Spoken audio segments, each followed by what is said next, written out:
Kita itu sedang masuk ke era baru, di mana semua itu berubah dengan sangat cepat. Perkembangan teknologi, baik artificial intelligence, metaverse, decentralized finance, semua itu berubah dengan sangat cepat. Dan gua rasa ini akan merubah cara kita hidup, cara kita bekerja, cara kita bertransaksi, dan bahkan cara kita menggunakan uang seperti yang kita tahu. Kita sedang masuk ke dalam dunia yang disebut dengan attention economy. Ini adalah dunia di mana Kylie Jenner itu bisa jadi bilioner dari jualan makeup lewat sosial media. Di mana Mr. Beast itu bisa bikin 100 juta dolar revenue dari jualan burger. Di mana Conor McGregor bisa bikin whisky senilai 600 million US dollar. Ini adalah era baru di mana attention itu adalah semuanya ya.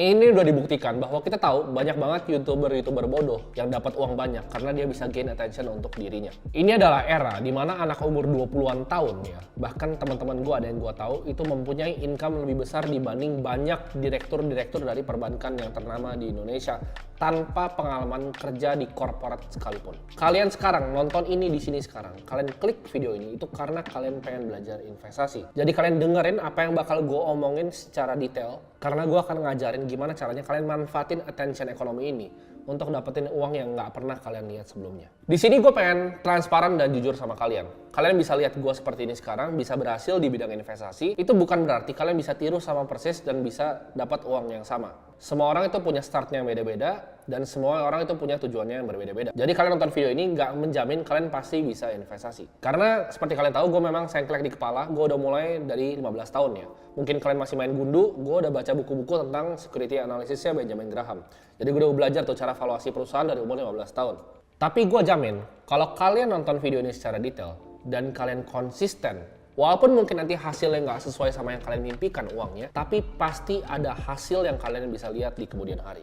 Mungkin kalau kalian bandingin sama gue, kalian akan ngerasa oh terlalu jauh dan nggak bisa dicapai. Tapi di sini gue akan kasih contoh orang biasa, yaitu teman gue sendiri. Dia itu teman gue dari zaman dulu, makan warteg bareng segala macam. Dia mulai nyemplung di dunia kripto itu dari tahun 2020 ya. Jadi waktu itu dia kerja di salah satu perusahaan. Perusahaannya itu gajinya mungkin kurang dari 10 juta. Dia nggak tahu apa banyak, tapi dia mulai dengan 10 juta.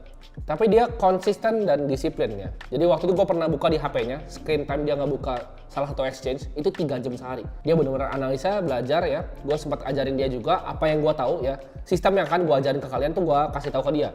Kalian tahu ini portfolio yang sekarang ya. Jadi portfolio dia berubah dari 10 juta sampai 1 miliar. Waktu itu dia mulai koleksi BNB itu dari harga 30-an dolar ya. Dan dia beli Solana pas masih murah banget. Jadi dia ubah 10 juta sampai 1 miliar. Kalian lihat di sini. Dan ini adalah orang biasa. Pinter-pinter banget juga enggak ya. Dan ini gajinya di bawah 10 juta. Jadi kalau dia bisa, gue yakin kalian juga bisa untuk mencapai 1 miliar pertama dengan strategi yang sama. Gue kasih ke dia, gue akan kasih ke kalian lewat step by step dari video ini. Jadi kalau kita belum kenalan, nama gue Timothy. Kalau kalian cari tentang investasi yang terbaik untuk pemula ya, yang nggak perlu bayar fee besar ke manajemen investasi, kalian nggak perlu mulai dengan modal besar dan cocok untuk pemula, ini adalah video untuk kalian. Di video kali ini, gue akan kasih kalian 3 sistem plug and play ya, yang gue yakin kalian akan ngalahin semua manajer investasi di Indonesia kalau kalian ikutin dengan detail. Jadi selama 20 menit ke depan ya, ambil buku, ambil kertas, kalian catat apa yang akan gue ajarin di sini. Karena kalau kalian bahkan nggak punya cuma waktu 20 menit untuk investasi waktu kalian untuk nonton video ini, ya gue rasa informasi yang gue taruh sini juga nggak akan ada gunanya. Buat kalian yang skeptis nonton video ini, gue kasih tahu bahwa ini adalah video yang gue bikin berdasarkan pengalaman gue sendiri. Gue udah mulai di dunia capital market atau jadi investor dari umur 15 tahun. Gue adalah founder dari Ternak Uang, salah satu edtech platform terbesar di Indonesia. Gue juga adalah co-owner dari klub basket IBL Bumi Borneo, dan gue adalah founder dari Akademi Kripto. Di sini gue akan tuangin semua isi otak gue yang gue tahu dari 7 tahun gue belajar di financial market dan di capital market dari pengalaman gue ya. Aset mana yang bagus, aset mana yang gue pernah cobain, kenapa aset ini lebih baik dibanding aset yang lain. Ini adalah informasi yang kalian gak akan dapetin di tempat lain karena ini semuanya ada dari otak gue. Jadi di sini gue akan sharing secara detail jenis investasi yang gue udah pernah cobain. Dan gue akan cari investasi yang terbaik untuk pemula. Nah di sini gue punya 3 alasan kenapa menurut gue aset ini merupakan justru aset investasi yang terbaik. Yang pertama, aset ini itu beginner friendly. 2, uang dan talent banyak yang masuk dan industrinya itu sedang meledak. 3, aset yang paling memanfaatkan attention economy yang gue bahas di awal. Jadi ini aset yang benar-benar paling memanfaatkan yang namanya attention economy. Apa sih yang dimaksud sebenarnya dengan aset yang beginner friendly? Maksud gue itu adalah bagaikan kalian main game nih. Misal kalian main game, tapi di mode difficulty yang gampang. Bukan kalian mulai dari yang paling susah. Nah ini justru adalah alasan kenapa orang banyak mulai ke investasi, akhirnya keluar, kapok dan justru takut. Karena mereka ini masih pemula sebenarnya, belum ngerti banyak tentang investasi, ngelihat sekali nih workshop tentang ini cara bikin kos-kosan. Lalu kalian bikin kos-kosan pakai hutang pula ya. Kamar cuma 3, akhirnya nggak dibayar, bayar orang segala macam, makin pusing kepala dan akhirnya berhenti investasi. Atau bahkan kelas menengah ke bawah, setiap bulan gua akan coba nabung emas, emasnya banyak tapi nggak naik harganya, malah turun selama 10 tahun terakhir. Karena kalian mulai investasinya dari difficulty yang susah. Jadi gua ajarin kalian untuk cari yang difficulty gampang dulu, biar gampang sebagai pemula. Kalian mungkin tanya, kenapa kan nabung emas bagus, kenapa nggak dapat uang justru? Kalian lihatlah selama 10 tahun terakhir harga emas kemana? Nggak kemana-mana, malah turun, ya kan? Belum lagi kalian dicurangin sama toko yang jual emas. Kalian nggak tahu rate emas yang asli berapa, kalian dicurangin, pas kalian beli lebih mahal, jualnya lebih murah ke dia. Jadi banyak hal-hal seperti ini yang kalian harus perhatiin dalam kalian mau investasikan uang kalian. Karena kita cari duit itu susah. Jangan cari duit susah tapi hilangnya gampang ya. Tapi jangan salah, di sini gue bukan menjelekkan investor properti kos-kosan atau gue menjelekkan investor emas ya. Dua-duanya tuh bisa cuan luar biasa besar. Tapi ini kita balik lagi, difficulty scale-nya di mana? Gue punya teman yang punya kos-kosan ratusan, cash flow-nya gede banget per bulannya. Gue juga punya teman yang trading di XAUUSD itu bisa puluhan ribu dolar per harinya. Jadi ini semuanya bisa, cuman difficulty levelnya di mana? Kalau misalnya kita mau mulai, let's say punya kos-kosan, ya kan? Bilangnya pakai other people's money. Tetap kita butuh uang ya. Untuk apa? Untuk DP ya. Kita butuh uang dan modalnya besar. Barrier to entry-nya besar. Jadi sini gua akan cariin kalian aset yang paling gampang untuk mencapai 1 miliar pertama, tapi kita lihatnya secara objektif. Nah, baiknya sebelum kita resikokan uang kita yang kita capek-capek kerja untuk dapetin di investasi manapun, baiknya kita evaluasi dulu tiap-tiap asetnya ya. Jadi kita tahu asetnya jeleknya apa, bagusnya apa. Di sini gua akan kasih kalian 8 metode yang gua pakai pribadi untuk evaluasi sebuah aset. Yaitu ada liquidity, upside, inflation protection, scarcity, barrier to entry, diversification, regular income, dan transparency. Di sini gua akan jelasin 8 matriks tadi yang gua pakai untuk evaluasi dengan bahasa yang sangat sederhana biar kalian gampang ngertinya. Liquidity itu apa? Gampangnya gini, seberapa cepat cash kita bisa jadi aset dan aset itu bisa balik jadi cash lagi. Simpel ya. Liquid. Kalau misalnya rumah itu nggak liquid. Kita beli rumah perlu waktu untuk jual rumah. Kita beli mobil perlu waktu untuk jual mobil. Kita beli handphone perlu waktu untuk jual handphone. Kalau liquid itu apa? Contohnya kita beli saham. Besok kita bisa jual walaupun cairnya mungkin T+2. Itu termasuk liquid. Yang kedua, matriksnya yaitu upside. Kira-kira potensinya itu bisa seberapa ya? Returnnya bisa berapa persen dan long term capital gain-nya berapa. Yang ketiga, inflation protection.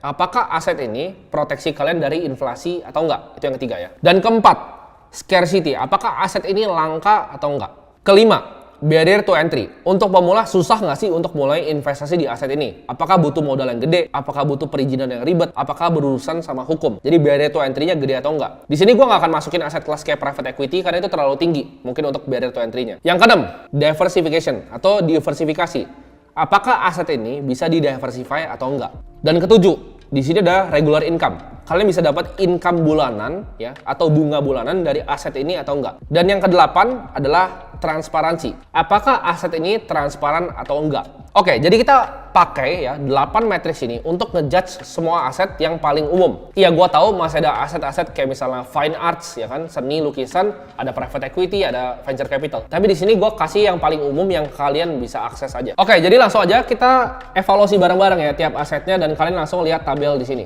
Oke, kita langsung masuk aja ke tabelnya. Di sini ada saham ya, ada fixed income, ada real estate, ada gold, ada crypto. Fixed income itu obligasi ya, surat hutang. Jadi real estate itu adalah properti, gold itu emas, dan crypto ya. Kita cek dari matriks yang pertama, liquidity. Saham liquid atau enggak? Oh, saham itu liquid ya, dia checklist tuh. Yang kedua, fixed income, dia liquid atau enggak? Itu sebenarnya tergantung ya. Mungkin ada dari kalian yang bilang, oh fixed income tuh liquid, bisa dijual di pasar sekunder. Tapi ini gue ngomong untuk sebagian besar orang. Fixed income itu nggak liquid, biasa ada tenornya. Yang ketiga, real estate, liquid atau enggak? Properti udah pasti nggak liquid ya, karena jualnya butuh waktu, kita perlu ke agen dan segala macam. Emas, liquid atau enggak? Liquid, kita bisa jual di toko, besok langsung laku. Crypto, liquid atau enggak? Kita jual langsung laku, detik ini juga masuk ke wallet kita. Kita lihat dari upside. Saham, naiknya bisa tinggi nggak? Bisa, saham bisa tinggi. Fixed income, upside-nya bisa tinggi nggak? Enggak. Ya, moderate aja. Dia bahkan 7%, 8% tapi fix. Real estate, upside-nya tinggi atau enggak? Tergantung di mana. Gold, upside-nya tinggi atau enggak? Selama 10 tahun terakhir nggak kemana-mana, jadi nggak ada. Crypto, upside-nya tinggi atau enggak? Kita tahu ini adalah aset terbaik selama 1 dekade terakhir. Ya, aset pertama yang mencapai 1 triliun US dollar dari market value. Kita lihat matriks yang ketiga, ya, inflation protection. Apakah ini bisa memproteksi kalian dari inflasi atau enggak? Saham, apakah bisa? Jawabannya enggak. Fixed income apakah bisa? Jawabannya enggak. Real estate bisa untuk proteksi kita lawan inflasi. Emas bisa untuk proteksi kita melawan inflasi. Kripto bisa juga untuk proteksi kita lawan inflasi. Kalian mungkin ada yang komen, kok saham nggak bisa? Kalian lihat lah, growth S&P 500 lawan M2 money supply ya. Basically itu sama growth-nya. Uang yang di-print sama saham itu terbangnya sama.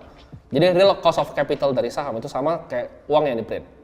Di sini kita lihat yang keempat, yaitu scarcity. Langka atau enggak asetnya? Saham, langka atau enggak? Enggak. Itu gue bisa cetak kapanpun. Gue kalau punya perusahaan, TBK gue bisa terbitin saham. Gue bisa right issue. Jadi itu sama sekali nggak langka. Dua, fixed income. Perusahaan manapun ya, mau perusahaan BUMN, perusahaan swasta itu bisa terbitin surat utang baru, jadi nggak scarcity. Real estate ya, itu bisa didebatin langka atau enggak, tapi buat di sini gue akan bilang langka ya. Kenapa? Karena tanah terbatas ya, cuma diciptakan sama yang maha kuasa, cuma terbatas, jadi orang rebutan untuk beli tanah, jadi anggaplah terbatas. Emas, kita tahu emas itu punya limited supply, walaupun ada biaya eksplorasi, dia bisa eksplorasi untuk grow supply 2% setiap tahun, tetap gue hitung sebagai langka. Dan kripto apakah langka? Yes ya, karena Bitcoin itu cuma ada 21 juta koin yang pernah akan diciptakan. Di sini kita lihat lagi dari barrier to entry. Saham, gampang nggak untuk beli saham? Gampang. Banyak sekuritas bahkan di bawah 100.000. Jadi gampang masuknya. Fixed income.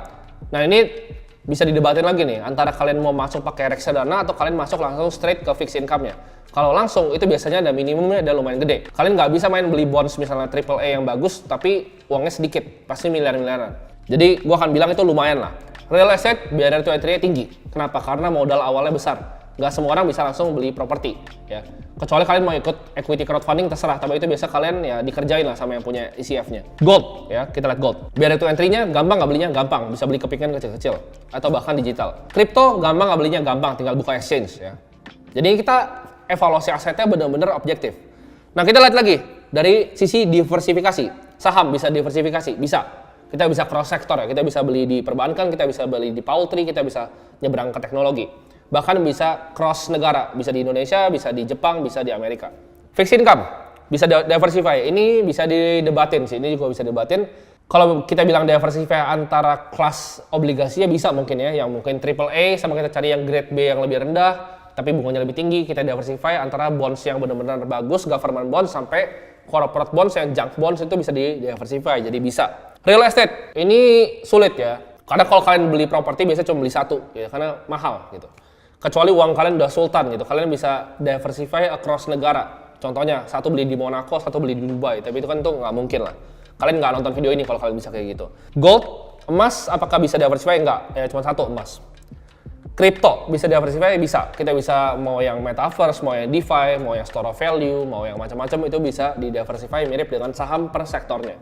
Nah, regular income, dapat uang bulanan nggak? Saham, bisa. Cari saham yang ada dividennya, kayak batu bara itu bisa dapat dividen. Fixed income, pasti dapat, karena ya itu tujuannya untuk dapat bunga. 3, real estate ya. Dapat nggak income bulanan? Dapat. Kita bisa punya apartemen, kita sewain. Gold ya. Bisa nggak dapat regular income? Nggak bisa. Ya gold beli emasnya doang. Kripto dapat income bulanan bisa nggak? Bisa, dari staking. Nah, yang seru nih, transparansi. Saham apakah transparan atau enggak? Kayak kalian mungkin tahu jawabannya ya. Kalian aja nggak bisa lihat kode broker, tapi bandar bisa lihat kalian punya. Ya. Ada yang tahu nggak kalian? Kalau trading kalian itu bisa di front run sama sekuritas kalian sendiri. Jadi ini bukan rahasia publik, tapi trade kalian sekuritas bisa lihat dan mereka bisa front run duluan semua trade kalian. Jadi apakah transparan? Gue nggak yakin. Karena kalian aja nggak bisa ngeliat DPS orang kok, tapi mereka bisa lihat kalian punya barang. Kedua, fixed income, apakah transparan? Ini gue nggak usah contohin pakai yang Indo ya, karena di Indo ntar bahaya gue. Jadi gue contohin pakai di luar yang udah kejadian. Kita lihat Goldman Sachs terbitin bonds ya, 1MDB fund-nya dari Malaysia. Itu apa yang terjadi? Ditipu kan? Jadi apakah bonds transparan? Nggak juga. Dia bisa bohong bikin untuk ini, tapi untuk cuman raise capital doang. Itu bonds. 3, real estate, apakah transparan? Yakin nggak lo transparan? Lo punya tanah nih, ya kan? Lo punya tanah, terus ada developer gede gitu. Developer gede mau bangun sebuah kompleks di tanah lo. Dia akan tawar pasti harga yang bagus. Nah, gitu. Jadi apakah transparan? Nggak juga. Terus ntar dia pakai berbagai macam cara lah untuk keluarin lo dari lahan lo sendiri. Jadi tanah lo apakah punya lo belum tentu gitu. Nah gold, transparan ya somewhat lah. Gue tahu ada kartelnya, ada mafia, tapi gold somewhat transparan. Kripto, lo bisa lihat semuanya ya. Mau Ethereum lo bisa cek di Etherscan.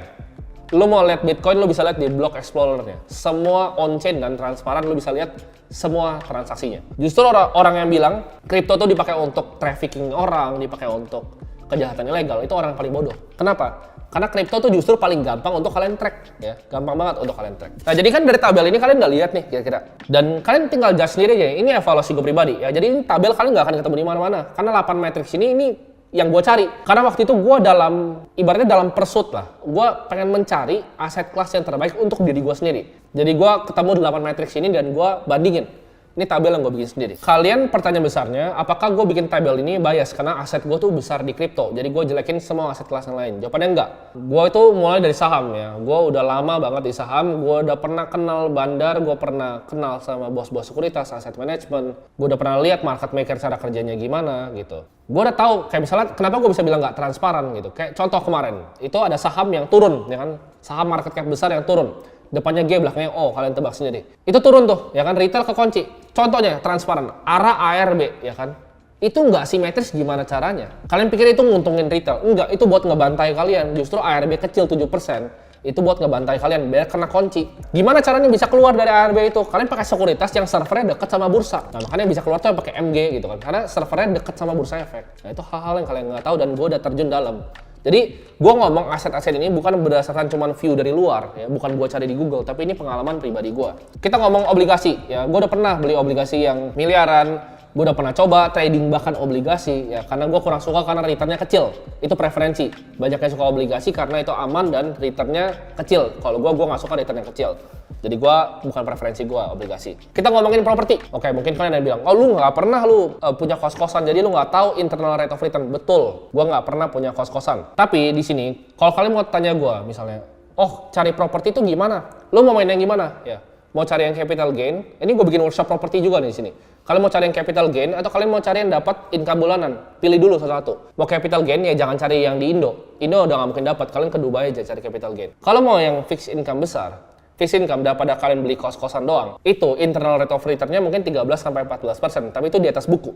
Tapi kalau kalian mau real return, kalian cari misalnya apartemen yang low class, dan kalian cari yang yieldnya tinggi. Oh, tapi kan apartemen yieldnya 2-3% kalau di Indonesia. Bisa cari ya. Ini langsung aja buka di OLX, Puri Parkview itu 300-400 juta. Kalau misal kalian buka di Jendela 360 atau di tempat sewa lain, itu harga sewa per tahunnya. Studio yang 20-an meter gue lupa, itu hampir 9% yieldnya. 9-10%. Lo tinggal beli aja tuh apartemen. Ini gue kasih cheat sheet yang nggak usah ikut workshop.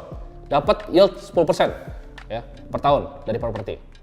Kalau kalian mau 15, jangan main di yang hunian doang ya. Kalian bisa main di tempat, contohnya mau 15%, kalian bisa bikin office space ya kan, bikin tempat jadi bar atau jadi yang lain. Jadi propertinya dikembangin jadi F&B, jadi bar. Apakah gua ada investasi di properti? Ada, tapi gua nggak bisa disebut sini. Anggap aja itu investasinya properti plus lifestyle lah.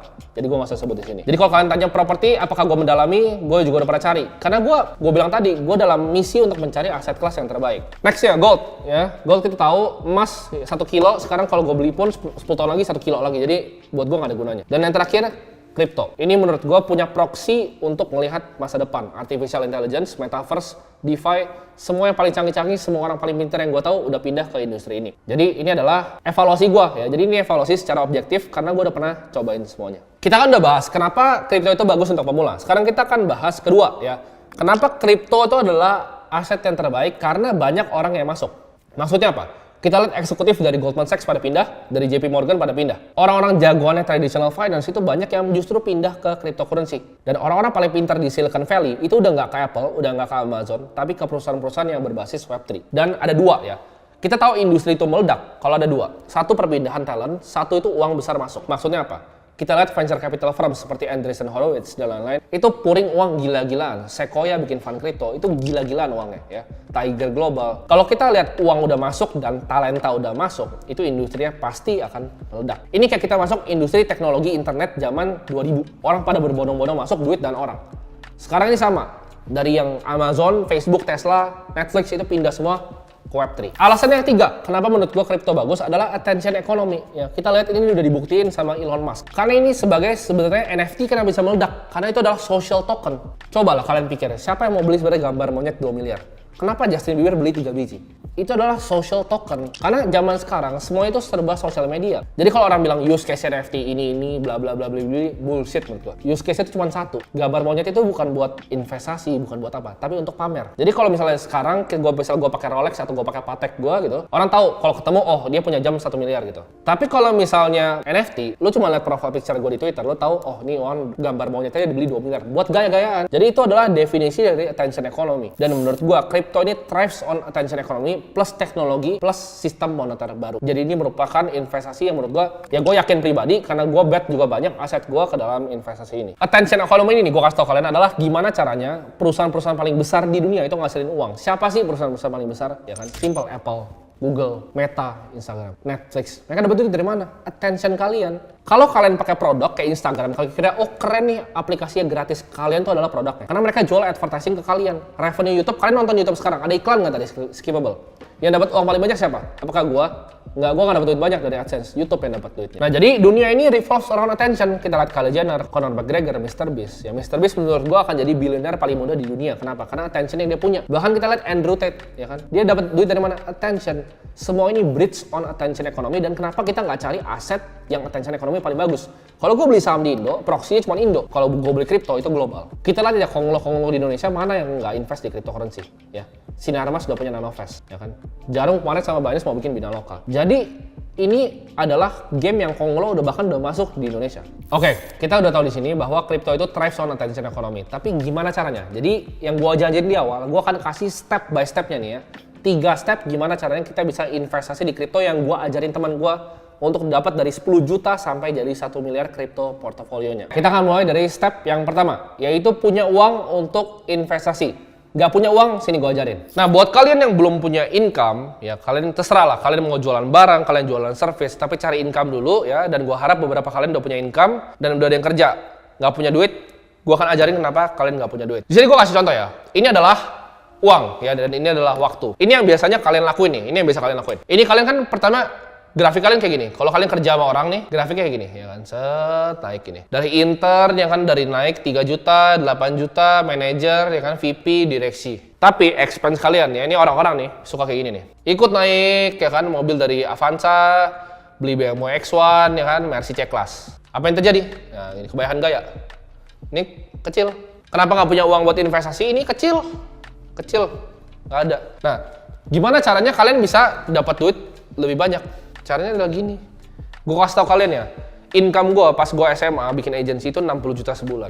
Mungkin kalau pebisnis sedikit beda. Kalau pebisnis dia kan nggak lurus, dia agak begini. Income gue 60 juta sebulan, pengeluaran gue kecil banget. Set, ngikut, tapi dia begini, rata. Ini gue nih pas SMA. Apa yang terjadi? Di sini gue mungkin memang agak tipis, karena awal pasti ya tipis. Lu dapat uang 3 juta tipis. Nah, tapi begitu gue udah 60 juta sini, ini pengeluaran gue itu stay 10 juta per bulan. Pas gue kuliah tuh, udah 60 juta, ini stay 10 juta. Nah, ini apa nih? Nah, ini adalah tempat kita investasi. Ini kebebasan, freedom. Ya, freedom. Ini kebebasan. Makin besar gap ini, makin aman kita. Nah, apa yang terjadi sama orang banyak? Ini gue kasih tau nih, yang terjadi sama kalian nih. Kalau kalian nonton video ini ngerasa, oh gue nggak ada uang buat investasi. Satu, lu nggak tahu cara bikin income-nya. Itu lu urusan nanti lah, itu gampang. Cara income lu jualan service gampang. Lu income-nya begini nih masih nggak jelas, ya kan? Nah, lifestyle lu lebih nggak jelas lagi. Nah, ini lifestyle lu begini nih. Maksudnya apa? Oh, ada acara ulang tahun, ya kan? Oh, ada lahiran teman, ada apa? Keluar uang kayak gini. Padahal income kalian di sini. Lifestyle begini tapi udah cicil motor kan, beli motor gede segala macam. Oh, mau beli rumah nih, padahal belum mampu beli rumah. Nah, ini apa nih namanya? Kalau tadi kan gue bilang tadi freedom nih. Kalau yang ke bawah tuh freedom. Tahu ini apa? Ada yang tahu? Ini perbudakan namanya. Gue tulisinnya perbudakan. Kalian mau jadi budak dari sistem keuangan, ini kalian jadi budak sini. Kalian akan kerja sampai mampus untuk nutup pengeluaran kalian. Jadi, paling bagus itu gimana? Paling bagus adalah kalian cari pekerjaan yang mungkin bisa begini, eksponensial, tapi kalian bikin datar. Tapi ini susah, bos. Percaya gue, ini susah banget. Kan yang gue pelajarin, kenapa gue bikinnya gini? Kenapa ini gue bikin turun? Lihat kan? Selalu bisa gue bikin begini, atau bahkan beginilah. Ini tahu susah, begini ikut naik gini lah. Ya. Kenapa nggak pernah bisa turun, tapi income turun? Kita sebagai manusia, income tuh bisa fluktuatif. Tapi expense, pengeluaran tuh nggak bisa diturunin. Lu percaya nggak? Kalau lu naikin lifestyle lu 100 juta sebulan, itu nggak akan pernah bisa turun. Karena manusia tuh nggak bisa turunin hal yang dia udah bisa enak dapat. Lu bisa hidup 10 juta sebulan, percaya gua. Lu nggak akan bisa turunin. Jadi ini bullshit bilang, nanti saya turunin. Kalau financial advisor akan kasih kali ini, oh ini saya turunin nih, saya turunin. Kenapa? Karena dia nggak pernah punya duit, makanya jadi financial advisor. Tapi kalau kita lihat di sini, ini pasti selalu akan naik ya. Ini selalu akan naik, tapi nggak apa-apa. Gue juga jujur ya, gue buang duit itu ratusan juta sebulan. Gue buang 100 juta. Tapi gue udah investasi M sebulan, ya bohot lah sini, ya kan? Oh, ini adalah kebebasan gue untuk berinvestasi. Nah, terakhir yang gue mau kasih tahu ke kalian tentang investasi nih, ya. Ini sama, waktu dan uang. Kalau investasi, grafiknya seperti ini. Investasi kan nggak akan pernah begini nih, ya kan? Nggak akan mungkin. Terserah lu mau obligasi gini tapi 8%, silakan. Itu lu aja, gue nggak mau. Gue mau investasi yang berkali-kali lipat, 10 kali lipat uang gue. Jadi investasi gue tuh biasa seperti ini, set, kebakar lagi, kan? Set, kebakar lagi, set, kebakar lagi. Tapi ini gini, nah ini apa nih? Ini adalah kekayaan gue. Ini adalah aset atau net worth. Gitu. Jadi nggak punya duit buat investasi, ikutin ini. Ya.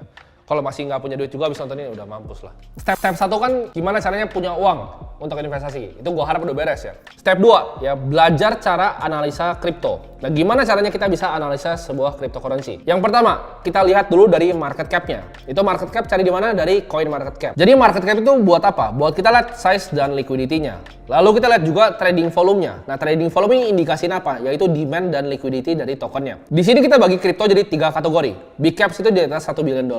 Medium cap itu 250 sampai 1 billion US dollar dan small cap itu under 200 million US dollar. Next, kita lihat tuh trading volume 24 jamnya itu volumenya gede atau enggak. Kalau udah, kita cek teknologi dan developmentnya. Kita lihat white papernya atau dokumentasi teknikal untuk cryptocurrency-nya untuk ngerti teknologinya. Abis itu, kita lihat adopsi dan juga use case-nya. Cari, ada utilitas nggak di dunia nyata dan demand-nya ada atau enggak. Lu bisa cari jumlah transaksi di blockchain-nya dan jumlah developernya berapa. Lalu kita lihat komunitas dan media coverage-nya. Online forums kita browsing semua. Kayak Reddit-nya Air Cryptocurrency, social media, crypto Twitter, itu bukain semua. Follow orang-orang yang penting, kita cari informasi tentang kriptonya. Ini gue kasih contoh ya. Research yang sederhana. Ini gue bikin research tentang Polygon, tapi sederhana biar kalian bisa ngerti. Kalian tiap kali mau invest di sesuatu, kalian harus tahu apa yang kalian beli. Jadi kalian bikin tesisnya, bikin researchnya. Contohnya gini, Polygon itu adalah decentralized blockchain platform yang didesain untuk support interoperability dari dua blockchains yang berbeda untuk enable scalability dan security dari decentralized application atau biasa disebut dengan DApps. Polygon itu adalah layer 2 solution yang dibuild di atas Ethereum network. Nah, Polygon ini punya market cap, kayak gue bilang tadi, kita lihat dulu. Market cap-nya 6 billion US dollar. Dan trading volume-nya 24 jam terakhir itu 172 juta dolar. Polygon ini dibuat di proof of stake consensus. Jadi kan ada dua kripto, ada proof of work, ada proof of stake. Konsensus algonya itu pakai proof of stake dan menggunakan network validator untuk secure blockchain-nya. Nah, Polygon sendiri itu didesain untuk support high transaction throughput dan low transaction fees. Bikin menarik buat DeFi dan aplikasi lain yang membutuhkan transaksi secara cepat dan murah. Polygon adopsinya itu bertumbuh signifikan dan dipakai sama banyak DeFi protokol seperti Aave, Compound, dan Balancer. Jadi kalian lihat nih, dipakai sama siapa aja dia. Polygon juga dipakai sama beberapa NFT marketplace seperti OpenSea dan Rarible dan beberapa games juga. Polygon itu punya teknologi yang kuat, development team yang aktif, dan adopsi yang signifikan. Jadi ini bisa unlock long term value untuk para token holdernya. Jadi itu adalah contoh analisa sederhana. Jadi sebelum kalian masuk ke investasi apapun, terserah mau di kripto, mau di saham, mau di properti, ilmunya bisa kalian pakai. Bikin tesis kalian terhadap kenapa kalian beli. Jadi kalian tahu apa yang kalian beli, begitu harganya turun kalian nggak panik. Kita udah bahas tentang analisa. Lalu step yang ketiga apa? Yaitu kita bikin portofolio.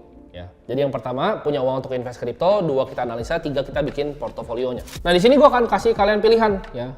Kalian mau tidur yang tenang, tetap bisa cuan, atau kalian mau yang cuannya lebih besar. Ini pilihan kalian. Ya balik lagi, mau tidur tenang atau mau cuan yang besar. Kalau mau tidur tenang, simple banget. Kita bikin portofolio 60 Bitcoin, 40 Ethereum. Percaya gue, cicil aja setiap bulan 2024, 2025 lu balik lagi ke video ini. Thank you sama gua.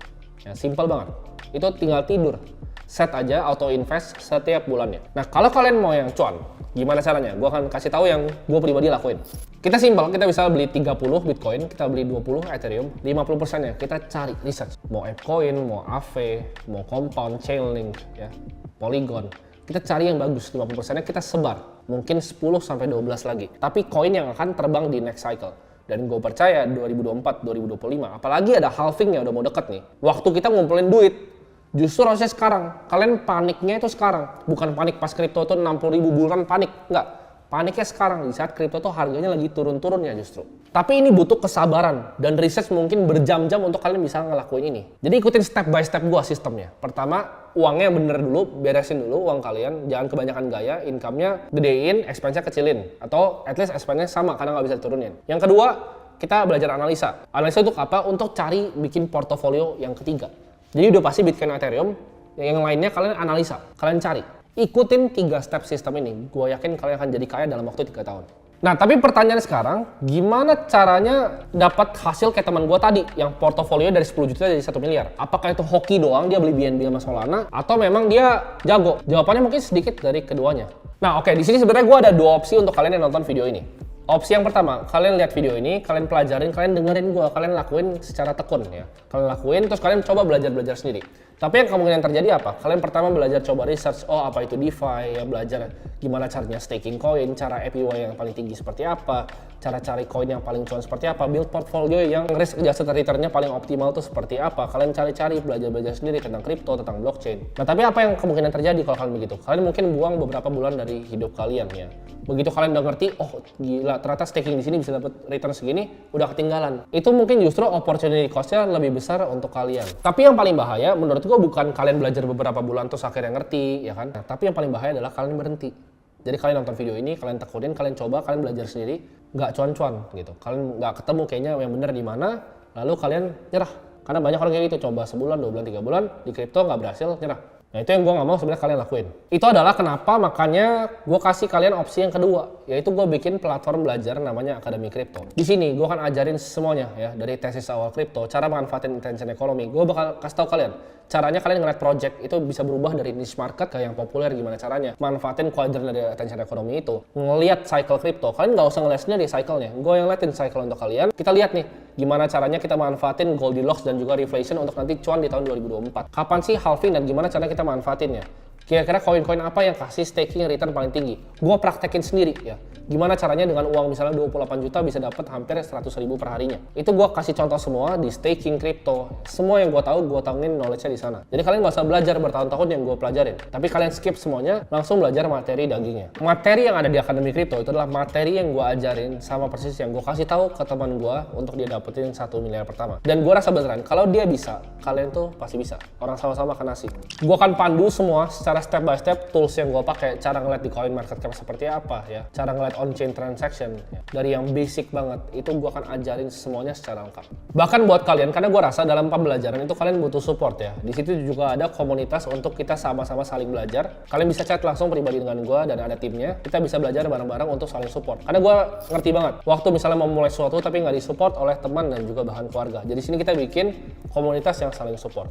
Buat kalian di Akademi Kripto yang udah join, nonton modulnya, tapi ngerasa, oh kok kayaknya masih nggak ngerti, masih kurang ngerti. Tenang, di komunitas kita itu nggak cuman kalian aja yang ada di sana, tapi bakal ada profesor-profesor yang gua handpick pribadi. Ya, jadi profesor-profesor ini gue yang pilih pribadi untuk bantu pertanyaan-pertanyaan kalian dan bantu gue bikin modul. Di sini sekarang masih ada 3 ya, tapi nanti kedepannya gue akan tambah profesornya. Di sini yang pertama ada Profesor R. Dia 8 tahun di crypto trading dari tahun 2015. Dia ahli di technical dan juga fundamental analysis crypto, risk management dan portfolio construction. Profesor ini juga berkontribusi ke beberapa trading strategi di crypto market. Education beliau adalah MBA di bisnis. Selanjutnya ada Profesor E.